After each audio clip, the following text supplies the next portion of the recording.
Binigyan niya tayo ng pagkakataong mabuhay dito, maigsi lang. Pero pagdating ng panahon, binawi ka mo, no? Namatay ka, bubuhayin ka uli eh. Hindi naman ito ang katapusan eh. The earth is not the final place for us. Merong heaven na sinasabi, may kabilang buhay.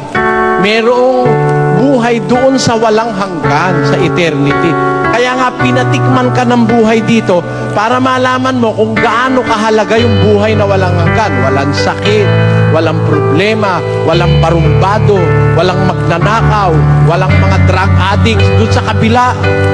Itong buhay ito, parang ano lang ito, training ground para tayo maging dapat doon sa mas magandang buhay. Timoteo 6, ganito ating mababasa. Unang Timoteo 6.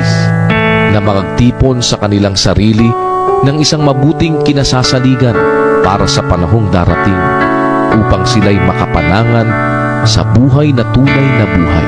Meron pong tunay na buhay. Yung tunay na buhay sa kabila, wala na pong kamatayan yun.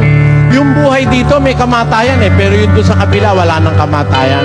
Kaya po, yun ang tunay na buhay, sabi ni Pablo. At yun ang anyaya namin sa inyo mga kababayan. Siguro, katawa-tawa kami para sa iba, but being biblical is being sure of our salvation.